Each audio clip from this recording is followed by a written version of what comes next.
Hello students, good morning to all of you. Today we will start the new topic is compartment modeling. हम start करें compartment model. इसमें हमने थोड़ा सा brief discussion किया था कि कंपार्टमेंट मॉडल होते क्या हैं. कंपार्टमेंट मॉडल में दो मॉडल्स होते हैं. एक वन कंपार्टमेंट मॉडल होता है और दूसरा होता है हमारा मल्टी कंपार्टमेंट मॉडल होते हैं. वन कंपार्टमेंट मॉडल के अंदर हमारे तीन क्लासिफिकेशन है. फर्स्ट है आईवी बोलस, सेकेंड है हमारा आईवी इन्फ्यूशंस एंड थर्ड वन है एक्स्ट्रा वेस्कुलर ओरल एडमिनिस्ट्रेशन. अब आईवी बोलस का मतलब क्या होता है, आईवी इन्फ्यूशन का मतलब क्या होता है और एक्स्ट्रा ओरल एडमिनिस्ट्रेशन का मतलब क्या होता है. आईवी बोलस दैट मीन्स होता है जब हम क्या करते हैंगे, ड्रग देते हैं, है ना, जब हम पैरेंटली ड्रग देते हैंगे इन केस ऑफ इंजेक्शंस के थ्रू. ओके, आईवी बोलस मतलब जब हम ड्रग किसके थ्रू दे रहे हैं, इंजेक्शंस के थ्रू दे रहे हैं, तो वो जो कहलाता है वो कहलाता है हमारा आईवी बोलस कहलाता है. सेकेंड होता है आईवी इन्फ्यूशन. आईवी इन्फ्यूशन का मतलब होता है जब हमारी ड्रिप चढ़ती है ना, तो ड्रॉप बाय ड्रॉप जो है वो बॉटल्स के थ्रू क्या होता है, ड्रग पैरेंटली क्या होती है, एडमिनिस्ट्रेशन होती है ब्लड के अंदर, तो वो कहलाता है हमारा आईवी इन्फ्यूशन कहलाता है. एक्स्ट्रावेस्कुलर ओरल एडमिनिस्ट्रेशन क्या कहलाता है, जब हम ड्रग कैसे लेते हैं, ओरल कैविटी के थ्रू लेते हैं, तो वो कहलाता है एक्स्ट्रावेस्कुलर ओरल एडमिनिस्ट्रेशन कहलाता है. अब फर्स्टली हमको आईवी बोलस देखना है. आईवी बोलस में भी टू टाइप्स की क्लासिफिकेशन है. फर्स्ट है अनचेंज ड्रग और सेकंड है हमारा मेटाबोलाइट्स. अनचेंज ड्रग को अगेन क्लासिफाई कर रखा है ब्लड के थ्रू और यूरिन के थ्रू. ब्लड के थ्रू ड्रग किस तरीके से, आईवी बोलस दैट मीन्स हमने जब ड्रग ली तो ड्रग हमारी आईवी बोलस इंजेक्शन ब्लड के अंदर गए तो प्लाज्मा में उसका क्या रिस्पॉन्स हुआ और यूरिनरी के थ्रू ड्रग कितनी एक्सक्रेट आउट हुई है, ये हम क्या करते हैं, डिस्कस करते हैं. अनचेंज ड्रग है ना. सेकेंड है हमारे मेटाबोलाइट. मेटाबोलाइट्स दैट मीन्स होता है लीवर उसको क्या कर लेते हैं, एंजाइम्स को उसको क्या कर लेते हैं, मेटाबोलाइट्स कर देते हैं. या तो वो ब्लड के अंदर मेटाबोलाइट्स होगी या यूरिन के थ्रू किडनी के अंदर क्या होगी, मेटाबोलाइट्स होगी. सेकेंड है आईवी इन्फ्यूशंस. आईवी इन्फ्यूशंस में भी दो टाइप्स है, अनचेंज ड्रग और मेटाबोलाइट्स. इसी में भी ब्लड और यूरिन है, again classified blood and urine. Extravascular भी सेम है, अनचेंज ड्रग एंड मेटाबोलाइट. अब ये जो स्टडी है फार्माकोकाइनेटिक की, ये स्टडी जो कहलाती है वन कंपार्टमेंट ओपन मॉडल कहलाता है. अब हमको वन बाय वन इनका डेरिवेशंस डिराइव करना है. आईवी बोलस का, आईवी इन्फ्यूजन का, एक्स्ट्रा वेस्कुलर ओरल एडमिनिस्ट्रेशन का. आईवी बोलस में जनरली हमारा अनचेंज ड्रग में पूछा जाता है, ब्लड और यूरिन का दोनों का पूछा जाता है. पर मोस्टली अभी मैं देख रही हूँ 2 से 3 ईयर्स में जो है ब्लड का ज़्यादा पूछा जाता है, तो हम डेरिवेशन सभी की करेंगे. ओके, फर्स्टली है अनचेंज ड्रग ऑफ ब्लड. अब हमारा देखिए, फर्स्टली आपको ये दिख रहा होगा, हमारी ये स्क्रीन पे आपको शो हो रहा होगा कि ब्लड जो है ड्रग है, ये ड्रग जब हमारे बॉडी में गई तो ब्लड और किसके अंदर जाएगी, टिश्यू के अंदर जाएगी. जब ड्रग का हमने क्या दिया है, ड्रग कितनी mg थी, 500 mg ड्रग हमने क्या करा, उसको एडमिनिस्ट्रेशन करा either in IV bolus, IV infusions और ओरल एक्स्ट्रावेस्कुलर के थ्रू. किसी के भी थ्रू हम ये ड्रग देंगे तो ड्रग जाएगी कहाँ, ब्लड में जाएगी और टिश्यू कंपार्टमेंट में जाएगी. ओके, फर्स्टली ब्लड में मूव कर ड्रग जो है ब्लड में जाती है. दैन फिर क्या होता है, जो हमारे बॉडी के जो छोटे छोटे ऑर्गन्स से टिश्यू बने होते हैं, टिश्यू से ऑर्गन्स बने होते हैं, उसके अंदर ड्रग क्या होती है, एडमिनिस्ट्रेशन होती है. देन उसके बाद ब्लड के अंदर जाने के बाद वो क्या करती है, ड्रग आउटपुट देती है, मतलब रिस्पॉन्स देती है. रिस्पॉन्स देगी या तो कुछ ड्रग क्या होता है कि मेटाबॉलिज्म में जाएगी और कुछ ड्रग जो होगी वो क्या हो जाएगी, एक्सक्रीट आउट हो जाएगी.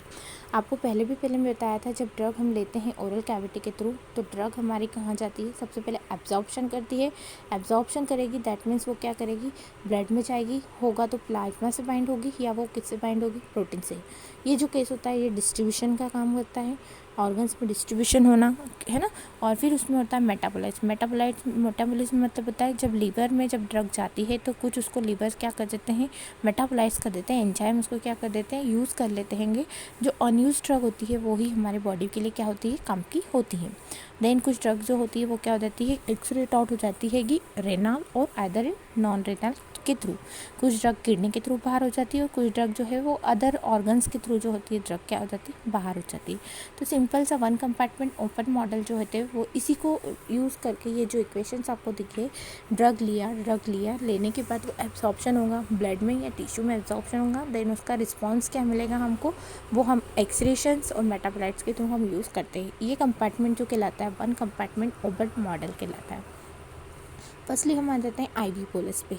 ठीक, आईवी बोलस को हम इंट्राबोलस इंट्रावेनस बोलस भी बोलते हैं। Unchain drug in blood and plasma. Firstly हमारा अभी हमने क्लासिफिकेशन देखा है कि जो आईवी बोलस होता है वो अनचेन ड्रग और मेटाप्लाइट दो होते हैं। अनचेन ड्रग में ब्लड का अलग होता है, प्लाज्मा यूरिन का अलग होता है। तो हम फर्स्टली जो maximum exam point of view पूछा जाता है, ये इंपॉर्टेंट जो है वो ये है, आईवी बोलस को ही हम आईवी इंजेक्शंस भी बोला जाता है। और आईवी इंजेक्शन दैट मीन्स वही मैंने अभी बताया, पेरेंटली हम जब ड्रग देते हैंगे, इंजेक्शंस के थ्रू ड्रग देते तो उसको आईवी बोलस बोलते हैं। Unchain drug in blood and plasma, जब ड्रग बिना कोई चेंजेस हुए कहाँ जा रही है, ब्लड और प्लाज्मा के अंदर जा रही है। Blood it is composition of plasma, blood जो है उसके अंदर क्या है, मैक्सिमम 70% जो है वो प्लाज्मा से मिलके बनी हुई है ब्लड। ओके, अब हम देखते हैं इसका क्या डेरिवेशन है। When a drug is given from IV injections, यदि हम ड्रग देते हैं किसके थ्रू, IV इंजेक्शंस के थ्रू देते हैं, the entire of drug enter in body immediately. जब हम ड्रग देते हैं IV बोलस के थ्रू ड्रग देते हैं तो पूरी पूरी ड्रग जो होती है वो तुरंत कहाँ जाती है, ब्लड के अंदर जाती है। ठीक, कोई भी केस हो, IV बोलस हो या IV इंजेक्शन हो, जब हम ड्रग देते हैं तो ड्रग पूरी पूरी कहाँ जाती है, ब्लड के अंदर जाती है। The systemic representation of drug movement in the body in case in shown below. जो सिस्टमेटिक रिप्रेजेंटेशन जो दे रखा है आपको, ये दिख रहा होगा आपको, इसका जो रिप्रेजेंटेशन है ये वाला। फर्स्टली आईवी बोलस के थ्रू हमने ड्रग क्या करा, एडमिनिस्टर करा। IV bolus that means x0 amount of dose, है ना। x0 हमको ये मान के चलना है, डेरिवेशन है, इस चीज़ को ध्यान रखिएगा। आईवी बोलस की बात कर रहे हैं तो हमने क्या करा, ड्रग क्या करा, एडमिनिस्टर करा। किस केस में, x0 is the amount of dose. x0 जो है वो क्या है, डोज है, जो कि कहाँ गया, हमारा ब्लड में गया, टिश्यू कंपार्टमेंट गया, है ना। फिर हमारा जो ब्लड में जाने के बाद हमारा काइनेटिक शो होता है, तो काइनेटिक जो अनचेन ड्रग का जो कांस्टेंट जो है वो क्या शो करा उसने, कैपिटल K। तो आपको ये रिप्रेजेंटेशन तो लर्न करना ही है। Okay, where x0 is the amount of dose to the drug injected.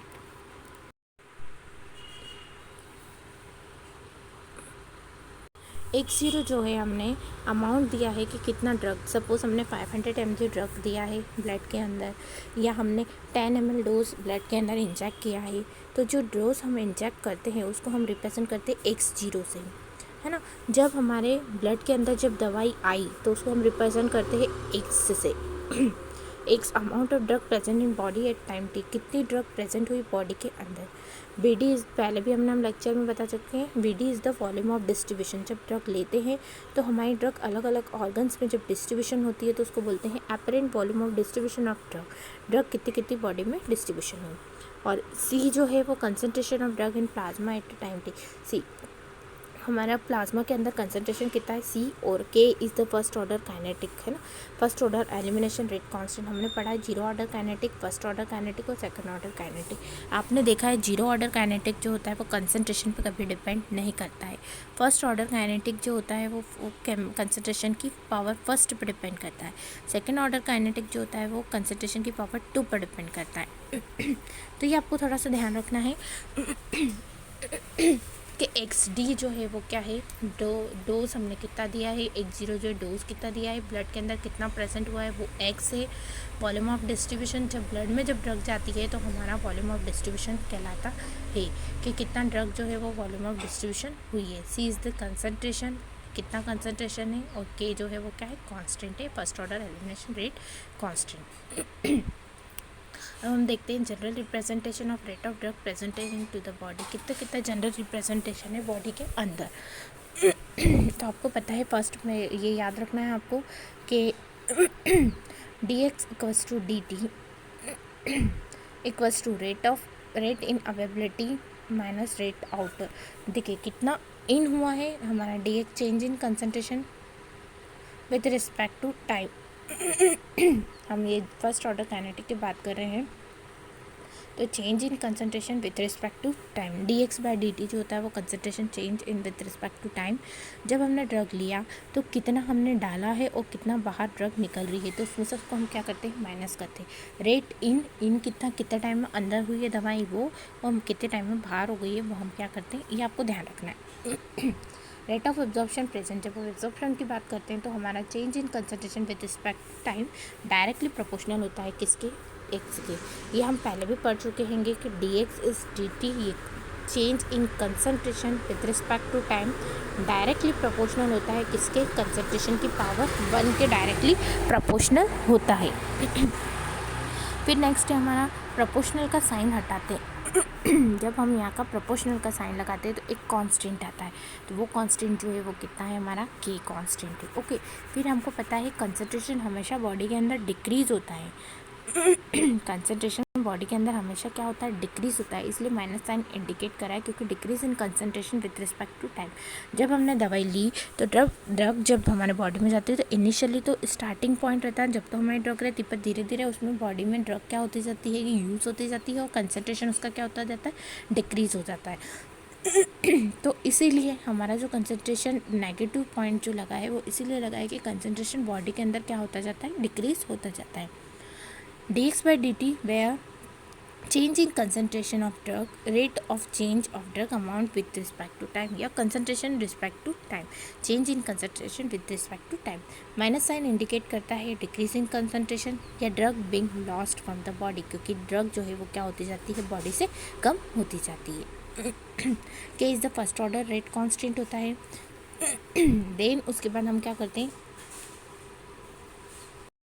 एक चीज़ आप देखेंगे, जब हमने आपको zero order first order kinetic का 4th सेमेस्टर में मैंने डेरिवेशंस कराया था, तो पहले आप पुरानी वो कॉपी उठा के देखिएगा कि zero order first order kinetic का डेरिवेशंस कैसा है, तो ये डेरिवेशन आप इजीली कर सकते हैं। ओके, अब हमारा है, अब हम क्या करते हैं, इसको डेरिवेशन को सॉल्व करने के लिए हम सेपरेशन करते हैं। तो firstly separate the above equation, इसको हम क्या करा, सेपरेट करा, ये वाली इक्वेशन को हमने सेपरेट करा।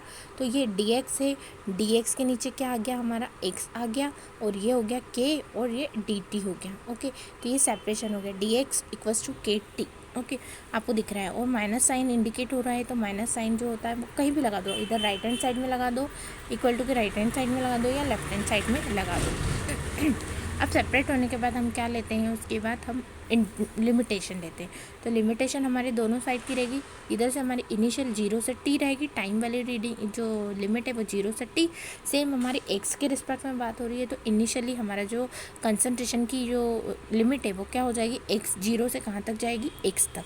तो आपको ये दिख रहा होगा कि जो लिमिट है यहाँ लिखते हैं हम, x 0 से कहाँ जा रही है हमारी, x तक जा रही हैगी, क्योंकि हम किसकी बात कर रहे हैं, dx अपॉन x की बात कर रहे हैं।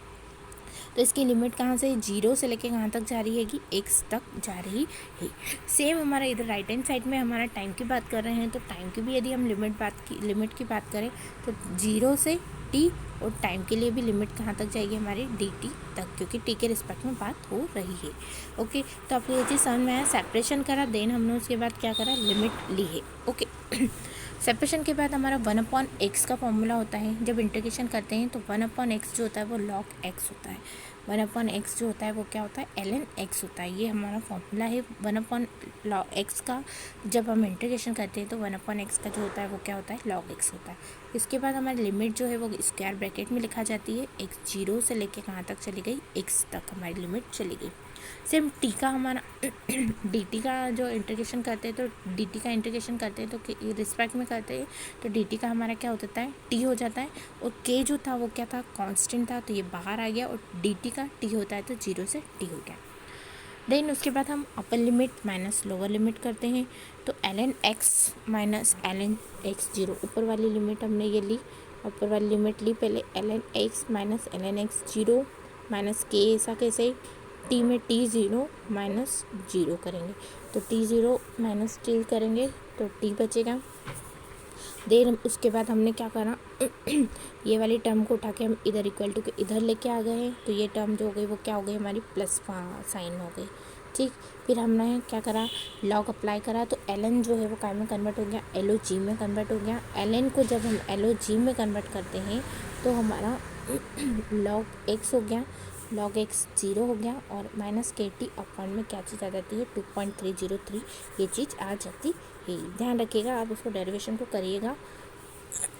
जब हमारा ये इक्वेशन 3 हो गई, equation above equation convert into exponential form, then उसके बाद हमने इसको क्या करा, एक्सपोनेंशियल फॉर्म में इसको कन्वर्ट करा, तो ये एक्सपोनेंशियल फॉर्म e के पावर में हो जाती है, लॉग और e कैंसिल हो जाता है। जब एक्सपोनेंशियल को हम कन्वर्ट करते हैं लॉग और ई को, तो लॉग और ये कैंसिल हो जाता है, तो हमारा बचता है एक्स, लॉग x0 वाला भी x0 बच गया। देन उसके बाद हमारा ये आ गया है, ये जो पावर है ई की पावर kt माइनस kt 2.303, इसको हमने सेकेंड वाले इक्वेशन को एक्सपोनेंशियल फॉर्म में कन्वर्ट कर लिया, ये हमारा हो गया हैगा। ठीक है, ये आपको समझ में आया होगा। देन इसके बाद हम क्या लिखा है, हमको पता है कि x equals to V D into C होता है। ओके, ये आपको पता है x equals to V D into C कि कितना वॉल्यूम ऑफ डिस्ट्रीब्यूशन का हुआ है इंटू सी, क्योंकि हम पहले पढ़ चुके हैं कि x जो होता है अमाउंट ऑफ ड्रग होता है हमारा ब्लड के अंदर कितना पहुंचा है और कितना हमारा डिस्ट्रीब्यूशन हुआ है और कितना कंसंट्रेशन के साथ में हुआ है। तो हम इस इक्वेशन को लॉग सी के फॉर्म में यदि बात करें तो x, यदि हमने x की बात करी है तो लॉग सी के फॉर्म में भी हम लिखेंगे तो वैसी ये इक्वेशन आएगी। ठीक, ये इक्वेशन जो है वो स्ट्रेट लाइन इक्वेशन दिख रही है आपको, ये y है, ये m और x है और ये हमारा है c, और स्ट्रेट लाइन की इक्वेशन होती है y equals to mx plus c होती है। जब हम इसकी बात करते हैं y equals to mx plus c की बात करते हैं, जब इसके बीच में हम कर्व बनाते हैं जब हम इसके बीच में क्या करते हैं, कर्व बनाते हैं, तो कर्व बनाने के देखिए आपको दिख रहा है लॉग सी और टाइम के बीच में हमने क्या करा है, कर्व बनाया, लॉग सी और किसके बीच में, हमारे टाइम के बीच में कर्व बनाया। तो ये इक्वेशन किसे आना चाहिए, स्ट्रेट लाइन आना चाहिए। तो देखिए आपको थोड़ा सा क्लियर हो रहा होगा यहाँ पे, इस डायग्राम के थ्रू यहाँ क्लियर होगा, लॉग सी और टाइम के बीच में कर्व बनाया तो ये इस टाइप से आया, और स्लोप जो है उसका क्या आया, स्लोप जो है माइनस के 2.303 जो है वो स्लोप है। तो ये आपको इंटरसेप्ट मिल गया, और इस तरीके से जो कहलाता है वो हमारा फर्स्ट ऑर्डर काइनेटिक का हमारा IV बोलस, IV बोलस जो कि इंजेक्शन हमने किया है, ये हमारा यहाँ पे क्या होता है, कंप्लीट होता है डेरिवेशंस। अब इसकी कुछ फार्माकोकाइनेटिक पैरामीटर्स है जो कि हमको 1 बाय 1 डिस्कस करना है कि कौन कौन से फार्माकोकाइनेटिक्स पैरामीटर्स है, तो वो हम कल डिस्कस करेंगे जब भी हमारा ये डेरिवेशन जो है वो क्या होगा, कंप्लीट होगा। ओके, तो यहाँ आज के लिए डेरिवेशन आप थोड़ा सा रिमाइंड करिएगा, उसको एक बार करके देखिएगा, और नहीं आता है तो मुझसे डाउट्स क्लियर करेंगे। ओके, बाकी जो रिमेनिंग इसके फार्माकोकाइनेटिक पैरामीटर हम नेक्स्ट लेक्चर में कंप्लीट करेंगे। Okay, thank you.